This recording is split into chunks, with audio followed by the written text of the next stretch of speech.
بسم الله الرحمن الرحیم. قدرمنو لیدونکو او اوریدونکو او ګرانو هیوادوالو سلامونه او احترامات مې ومنئ.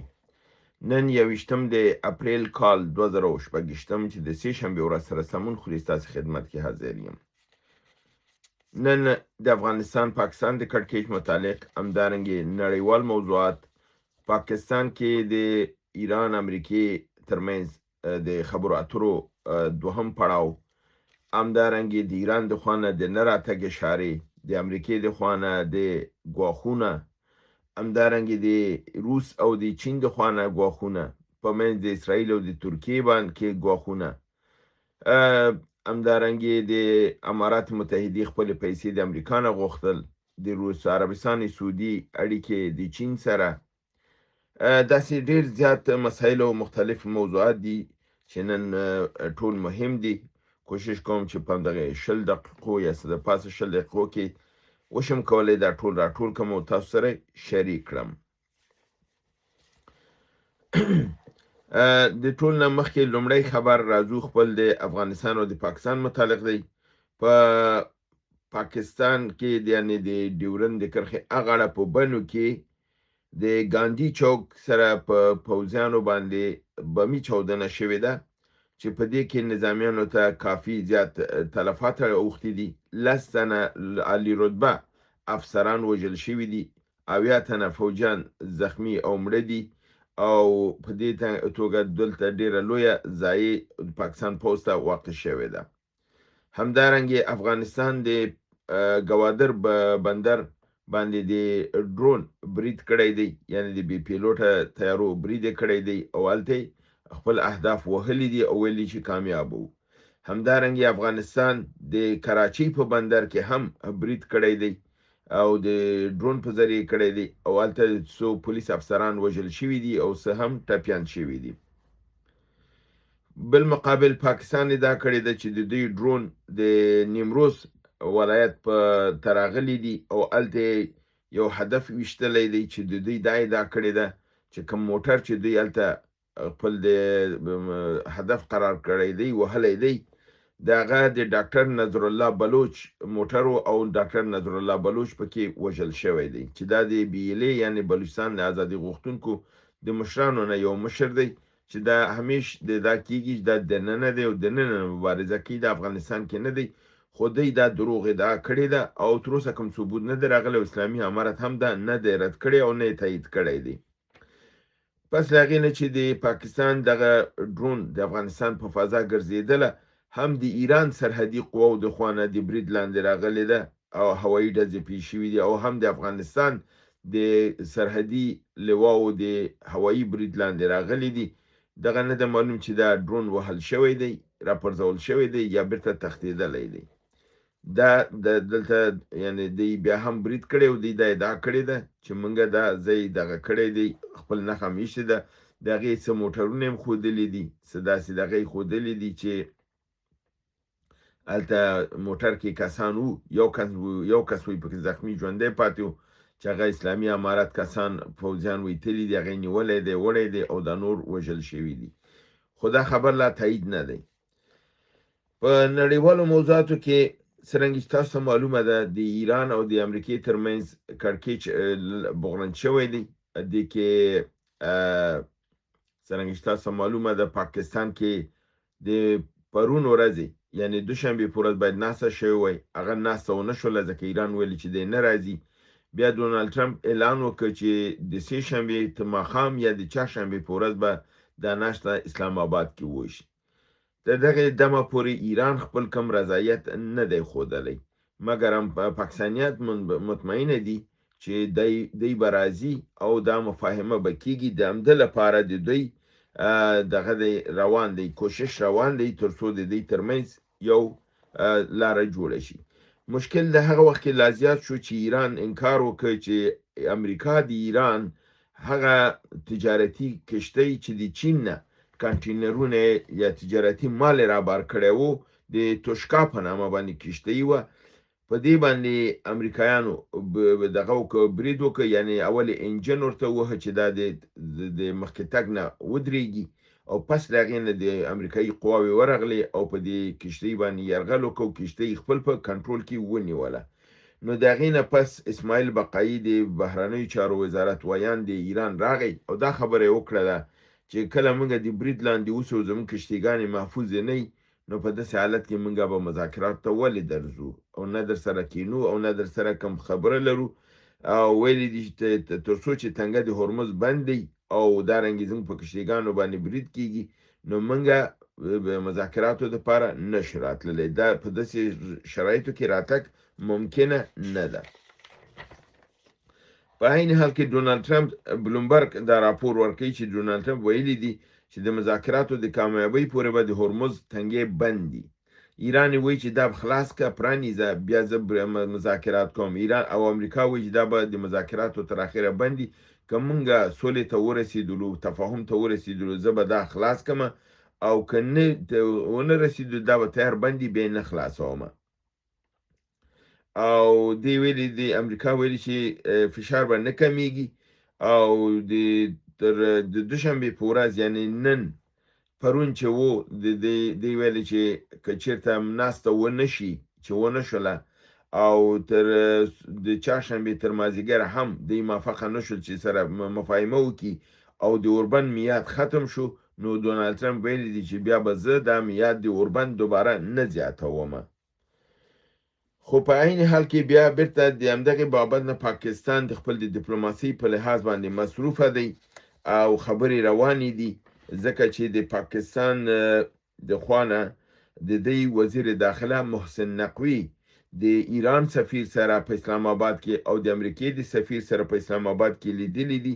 په د دواړو طرفو باندې دا فشار راوستل شوی دی چې دوی باید یو نقطې ته ورسیږي. دا خبر MSD چینل د پاکستان خبر ورکړی دی او هغې دا خبر وایي چې د CNN، نیویارک ټایمز او د وال سټریټ ژورنال په تایید باندې یعنی دریو مرجو نه دا خبر دا کړی دی چې د امریکې د خوا نه به جي ډي وینس راځي چې مخکې ډونالد ټرمپ ویلي چې دا چې نرم سړی د ایرانیانو غواړي دا به نه راځي اما اوس هغه ویلي دي چې دا به راځي د مذاکراتو مشري به همدای کوي او د ایران د خوا نه ویل کېږي سره د تر اوسه ایران منلې نه ده خو دغه درې مرجې دا خبر تاییدوي چې د ایران د خوا نه به قالیباف راځي او د مذاکراتو کې به ګډون کوي. په همدې حالت کې شهباز شریف هم د اروپایي ټولنې د مشر سره خبرې کړي دي او هغه په اعتماد کې اخیستی دی او دا دغه کړی دی چې د دوی سره به دا خبرې دا مذاکرات چې دي دا به کیږي او خبره به د سولې خواته ځي ځکه چې دغه چې دي اروپایي ټولنه هغې په دې کوشش کې دي چې باید د هرمز تنګې راخلاص شي. نو په همدې بابت بیرته د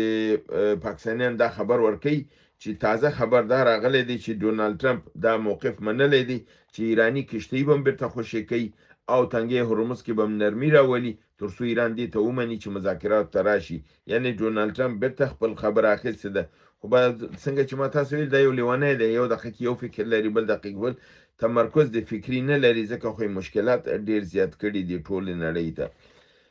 په همدې حال کې عباس عراقچي سره سرګي لاوروف او اسحاق ډار دواړو خبرې کړي دي. محمد بن سلمان د شي جي پینګ سره ټلیفوني خبرې کړي دي د نوې ستراتیژیکو روابطو لپاره په آینده کې چې ځکه هغې اوس دوی باندې پوهېږي چې امریکا معاهده کوي د سیمې نه ځي دوی باید یو نوی سرپوښ ولري. روس امریکا او ایران ته د ثالثۍ اعلان کړی دی که چېرته پاکستان په دې دغه کې نه کامیابیږي نو روس د دې ثالثۍ لپاره تیار دی لکه څنګه چې ترکیې پرون ویلي ما تاسو ته خبر درکړی چې هغه هم ثالثي تیار دی. مکرون ټلیفون کړی دی او د ټرمپ سره غږېدلی دی او ورته ویلي چې د تشدد په عوض مصالحت آمیزه طریقه جوړه کړي او د فشار په عوض باندې د سولې تر څو چې دغه نړیواله ستونزه چې ده دا حل شي او له منځه ولاړه شي. په دې هکله باندې ابراهیم عزیزي د ایران د ملي سلامتۍ کمیټې رئیس په ویلي دي چې دوی لګیا دي په دې غور کوي چې آیا هیئت ایران دغې ته پاکستان ته لاړ شي او که لاړ نه شي. دی ویلي چې موږ سره یو 2 ورځې وخت شته دی موږ په دې په ارامه غور کوو او خپل تصمیم به نیسو. دی دا خبره هم کړې ده چې زموږ خپل سرې کرښې راته تعینې دي د خپل سرې کرښو نه به نه تېرېږو. مذاکرات په دې معنا نشي کېدلی چې موږ به هر څه منو. مذاکرات په دې مفهوم دی چې زموږ سرې کرښو احترام به کېږي د اصولو مفادات به حفظ کوو او د مفاداتو لپاره به خپل اصول او قواعد به د لاسه نه ورکوو. دا خبره کړې ده چې موږ چې کوم شروط ایښي دي که هغه ومنل شي نو موږ به بالکل مذاکراتو ته ورځو. همدارنګه پاکستاني رسنیو دا ادعا کړې ده چې آخرین پیامونه چې دوی ته رسیدلي دي هغې په اساس باندې د ایران امریکې ته دا اشاره ورکړې ده چې دا کمې پیسې دوی په تنګه د هرمز کې اخلي، یعنی مالیه چې به اخلي په هر کشتۍ باندې، په دې باره کې د امریکا سره د تفاهم امکانات شته دی چې یعنی پیسې خو به اخلي خو په قیمت کې په جګوال کې ټیټوالو کې یا فرضاً کم فیصدي که امریکا په دې سیمه کې اخلي په هغې حصه کې دوی کولی شي چې امریکا سره یو کوم موافقې ته ورسیږي او سره خبرې وکړي. د روسیې وزیر دفاع ویلی دی چې اسرائیل او امریکا د خپل ماته ومني او ژر تر ژره د دې سیمې نه ووځي او دا سیمه دې خالي کړي. همدارنګه روسیې آمادګي ښودلې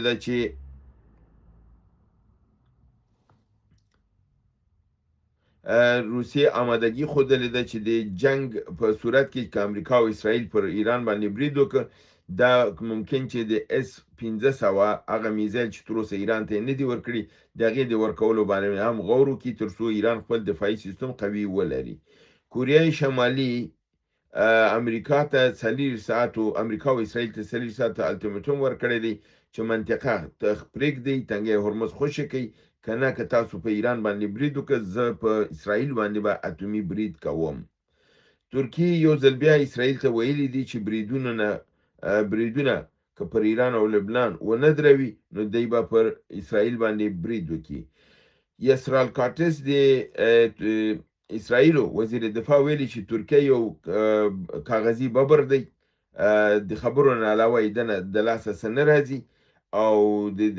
د خپل پزي باندې د آرامه کینی د هیڅ شی کولی نشي او موږ چې کوم پروګرام لرو موږ به هغه مخې ته وړو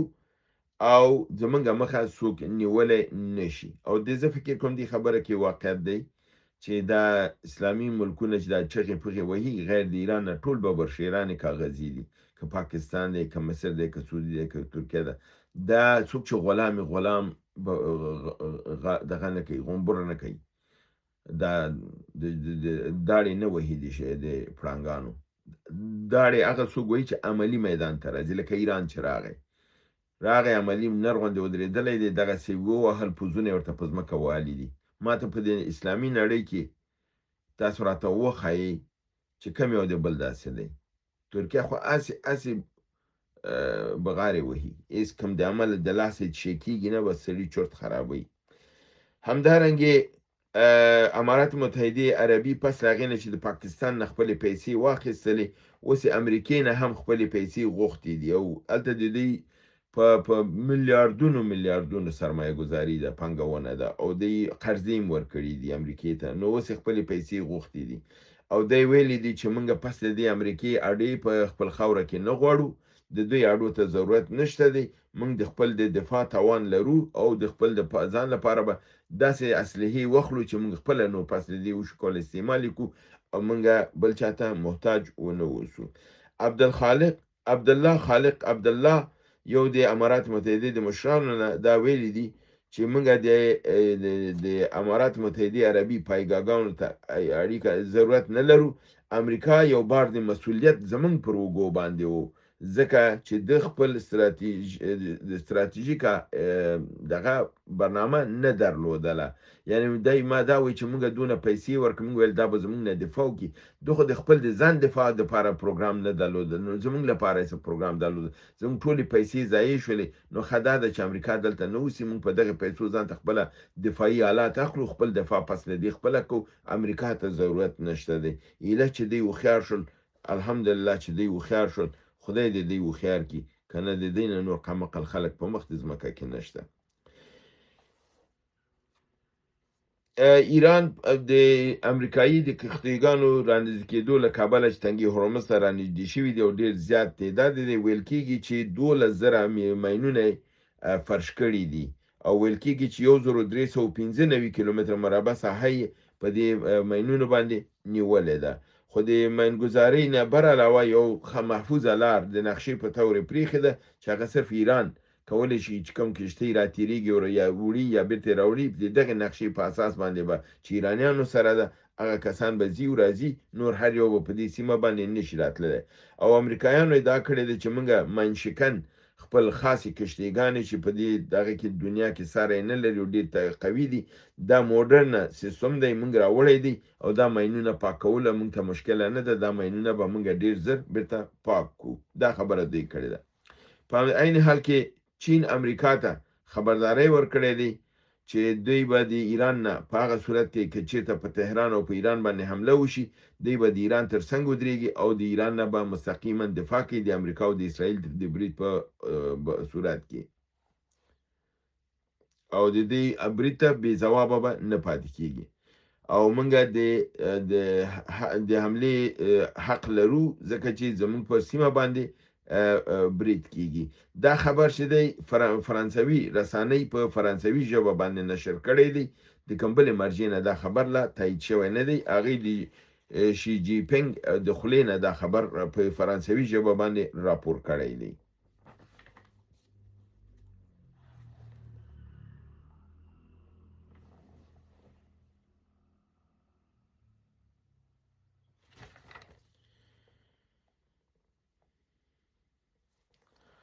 دا زمونږ د نن ورځې نړیوال خبرونه چې تاسو ته مې وړاندې کړل تاسو وکتل چې ښکته